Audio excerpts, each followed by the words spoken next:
This is what these people have been doing for years now at this point. For 8 years, we've seen late night TV show hosts having an absolute meltdown over Donald Trump. And I don't know what it is. Maybe it's the lighting.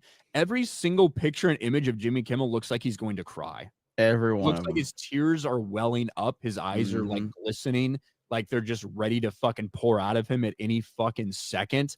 But yes, late night show hosts have panic attacks, trash Biden, and talk stress eating as Trump returns to Washington. What the fuck? And look, late night TV show hosts go out there, they tell jokes. We've been having jokes about politicians for years on late night shows. That's a good thing. Lighthearted fucking jabs at all these different people on both sides, whatever. That is not the way it's been for the past almost decade. It's been notoriously one-sided. It might be a little jab here at Biden after it's allowed to make fun of him and essentially taking a nuclear bomb and trying to torch anything Trump's involved in. And it's absolutely completely coming from a place of like, it's mean-spirited, right? It's not like the jabs against Biden and the Democrats. It's from people who truly hate you if you're on the other side.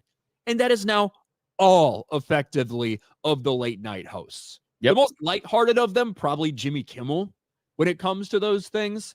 Jimmy Fallon? Sorry. Yeah. Jimmy Fallon, not Jimmy Kimmel. My apologies, Jimmy Fallon. I didn't mean to call you Jimmy Kimmel. What a fucking insult. But he's probably the most like truly lighthearted of these ones where it doesn't seem like it's coming from a place of pure utter disgust and hatred. Whereas everyone else, it's 100% what it is. Yeah, well, when you make it known where your political stances are for years and years and years, then you can't really take it any other way than this is coming from a very, very deep place of hatred for them. That was the whole thing. Like growing up back in the day when you had late night show hosts, you didn't know where their politics were. So when they would make a joke, those jokes would land a little bit better. I didn't know what David Letterman's politics were. I didn't know what Jay Leno's were. I didn't know these things.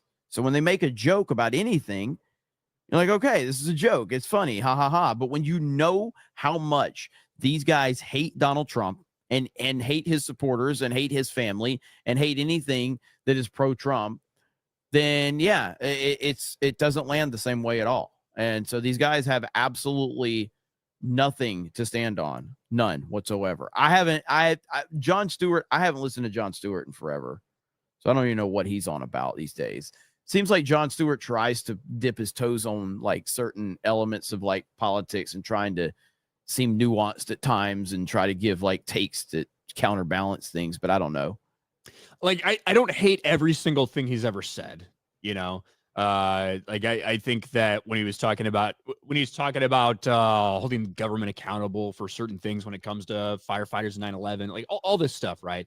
I do think occasionally, every once in a great while, there's something like, yeah, I agree with that take. For the most part, I think he's very, very far left. He's very upset at all the big tech people being there, right? Because they were so supportive of banning anything associated with Trump for so long. He bashed all those guys. He roasted the heads of Google, Meta, Twitter, TikTok, and Apple, who came to kiss the ass of Trump, and praised the absent Michelle Obama, whom Stewart said is a living motto of when they go low, I stay the fuck home. Stephen Colbert bookended his monologue with new rules for the next 4 years. 1, calories don't count. 2, it's perfectly reasonable to have a vodka tonic at 8 a.m., and then a conspiracy-filled scream saying, fuck it. He told us to inject bleach, and I still believe there's a PP tape. Russia, if you're listening, let the golden age begin. Jesus. Still bringing up fucking 8-year-old, like, lies. And, Jimmy Kimmel. Jimmy Kimmel, for somehow, was roasting Carrie Underwood for being there as well, even though her performance, like, with the technical malfunction, she gave a fucking killer performance. Phenomenal. Yeah, they're trying to roast her over that for some reason. Seth Meyers introed the big news of the day with an oh shit, right, Donald Trump's now president of the United States. Fuck me. A lot of them said he moved it inside because no one was going to show up, like all of this shit. Of course. But this is why the ratings are at an all-time low for these late night talk show hosts. People don't watch them anymore. People would rather turn on YouTube to a streamer who's live at 11:30 at night or whatever than watch one of these hacks. That's just the reality at this point. And if you remember their podcast that they put together, I'm not sure how long the thing lasted, but even just the clips that we saw of their Zoom calls, it was so unbelievably bad. They are not prepared. They need people to write their material for them. They need the proper lighting and the production. These guys just can't sit in front of a camera and talk. They have to have all of the stuff to make them look good and sound good, and all the material written for them. They couldn't do like this right here. Not saying that this is hard, but you have to be authentic to do this. That's all. Really, YouTube is, generally speaking, it's just about being authentic, about like, hey, these are my opinions on things, yada, yada, yada. I don't know this. I do know that, whatever. Talk about what you do know. Yeah. These guys have to have shit written for them. They have everything written for them.